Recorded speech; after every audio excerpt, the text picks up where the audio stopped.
it up starting right now in Minnesota. Kirk Cousins and the Vikings taking on his former team, the Washington team. Late second quarter, game tied at 6. Vikes ball, 1st and 10 from their own 39. And Dalvin Cook, an MVP season continues. Just check it down to him and let him do the work. The most dynamic player on the field, making guys miss an explosive game. The 31-yard gain, he ran 68 yards to do it. A few plays later, 3rd and goal from the 4. Do you throw it? No, you don't. You give it back to Dalvin Cook. I don't know if anyone else is running the football on 3rd and 4 from the 4, but you know what? Mike Zimmer is, and it paid off. It's his 9th touchdown of the season. Vikings a 7-point halftime lead. Now, Vikes ball at their own 10-yard line, 3rd and 9, throwing it up, Stephon Diggs. This is all Diggs wanted earlier in the year, Greeny. If you're going to throw it up to me, at least put it in an area I can catch it. Nice ball, Kirk Cousins. Diggs had 7 catches, 143 yards on the night. 3 straight games of at least 140 receiving yards for Stephon Diggs. Now, another storyline. Dwayne Haskins in with Case Keenum out with a concussion, and early, here's a nice little throw here to the running back. Oh, take the check down early on, looks there, nice little arm throw, squeezes it in, let Peterson do the rest of the work for a little gain for you. Yes, the running back is Adrian Peterson, who obviously was a legendary Viking, but that's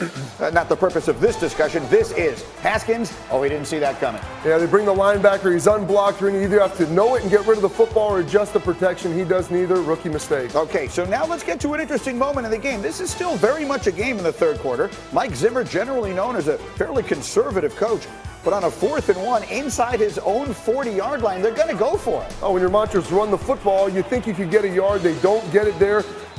No offensive line push. This is something that could come back to haunt them later in the season if they can't pick up short yardage. Could have come back to haunt them last night, but Dwayne Haskins was not able to take advantage. Here's the pick that he threw. He gives it right back. He knows where to go with the football, just a little high right there to Terry McLaurin. 3 of 5, 33 yards and a pick for Haskins. Not the prettiest night for the Vikings, but a win is a win, especially on Thursday nights in the NFL, and they get it to go to 6-2, 19-9 Minnesota.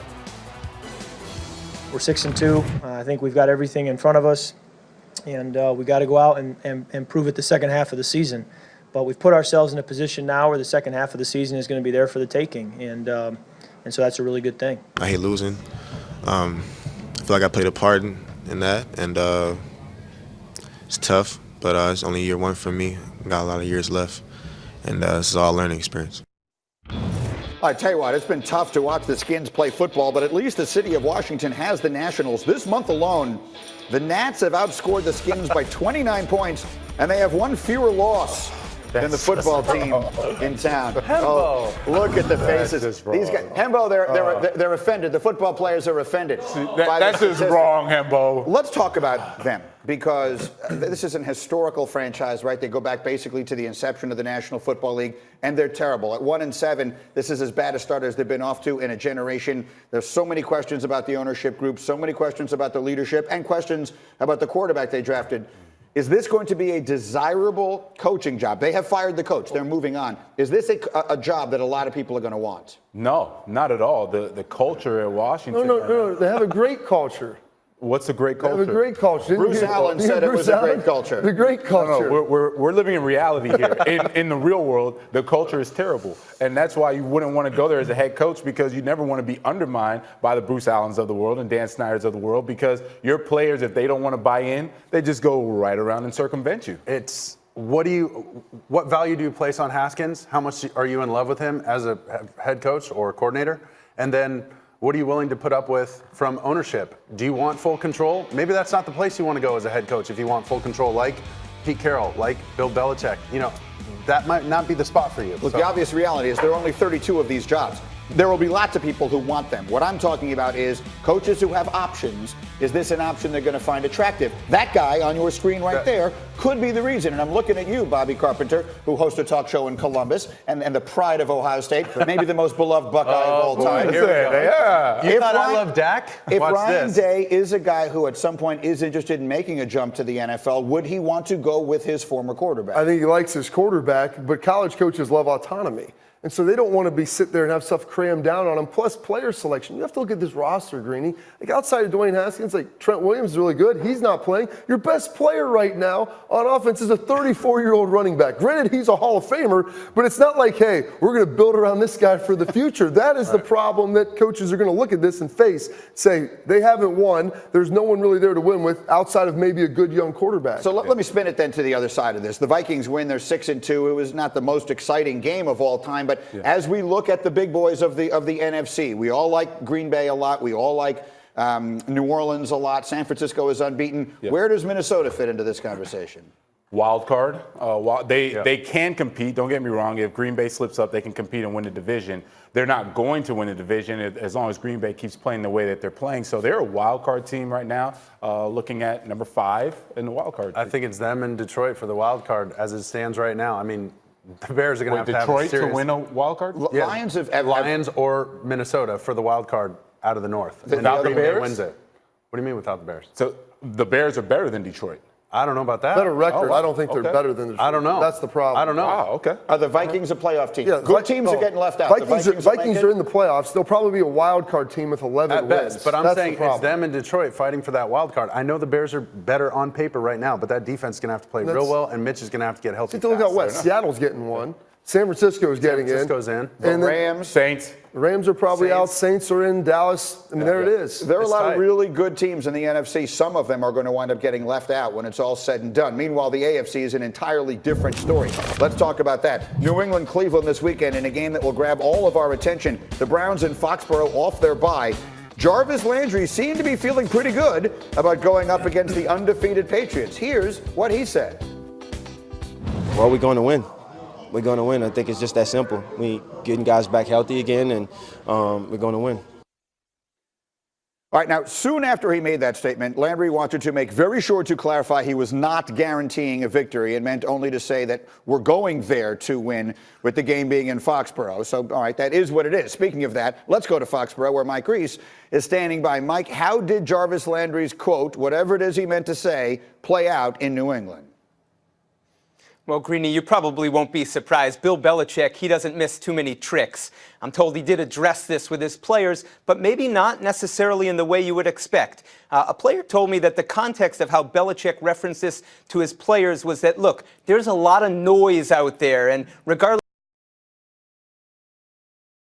of what he said or how he said it, we shouldn't get involved. Belichick wants to focus on the game. Reporters go into the locker room shortly after that. We ask the players, and they sort of deflect it and say, no, not a big deal. This isn't bulletin board material for us. And there's literally nothing the Browns do that Bill Belichick would allow his team to do. So that's a whole other discussion. But let's go to this one here, because there's been a lot of talk all over the place, including here in the last few days, about Tom Brady's future, following some perspective that was shared by Adam Schefter. And that's all Schefter was giving us were some thoughts. What, if any, has been the reaction by the Patriots and their players?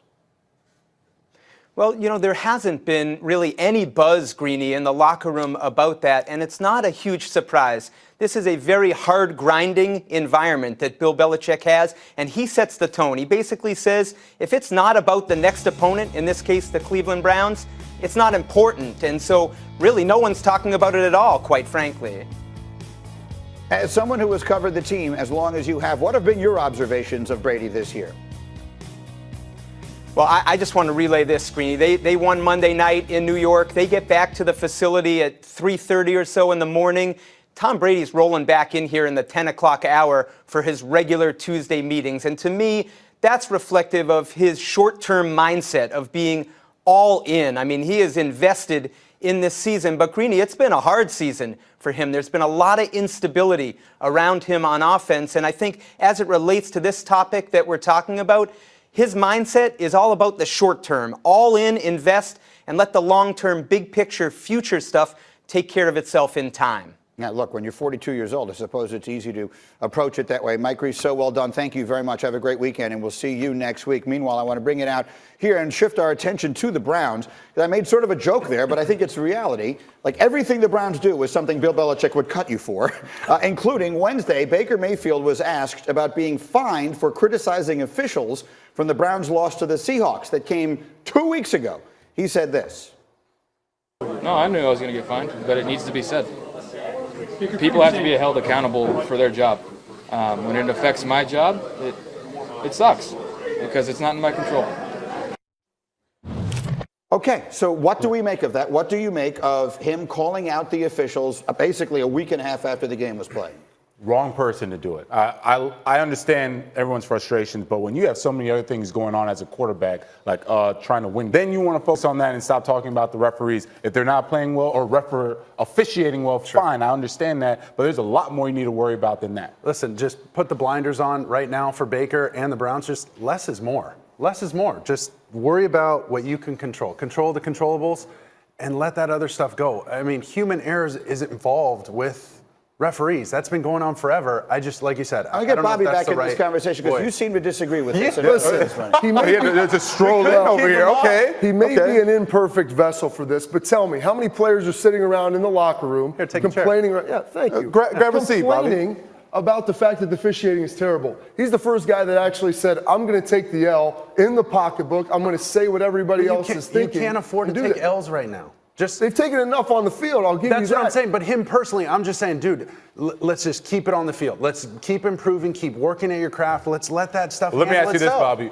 What does he gain by being that guy for the players to that voice to now speak about someone had to do it? What does he gain? You know who had to do it? Listen, you know Tom Brady tweeted it out. You know how much I love That's okay. Tom Brady, comparing Baker Mayfield to Tom Brady is the problem. Take the chair. Because Baker Mayfield acts like he's Tom Brady, and Tom Brady usually acts like he's Baker Mayfield, a guy in his second year just trying to prove that he belongs in the National Football League. You know whose job it is to say the refs stink? That's my job. That's what I do for a living. Baker Mayfield needs to worry about his team underperforming and him playing lousy, and this season of extraordinary significance and expectation getting away from them in a big hurry. And he does not need to be taking L's for anyone else about how bad the officiating is. Bobby, I bet you wish you didn't walk back. No, I don't mind doing it because I do appreciate the fact that he did it. He's going to take heat if he goes out and plays well, and maybe he gets a call because of this. No. Maybe he does get an extra PI or something. There's a little bit more. I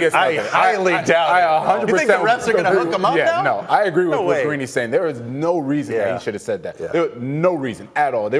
Why? Matter of fact, there are a lot of times I'm thinking about some of the things that Baker Mayfield tweets out or responds to, and it's like, why are you even responding to this? That's just who he is. He can't help Well, you know what? It's not working. It's not working. Take a look at the Cleveland Browns and who's the biggest problem right now on that team. He's thrown more interceptions than anybody else. Okay, I get that. Can you be, let me just ask you this question, and we'll leave it there. Can you be who he is and be a great National Football League quarterback? Because no one has been. I don't think people have been, but this has changed a lot. It's a new generation of players. So I think he can be successful acting like this. In this era, it's different. Patrick Mahomes is young. Deshaun Watson is young. There are a lot of young quarterbacks who are not talking about the officiating a week and a half after their game was played. That one, here's the one place that I disagree with you. You're bigger than me, so I'm going to leave it there. Let's move on to basketball last night. It was the first game ever in the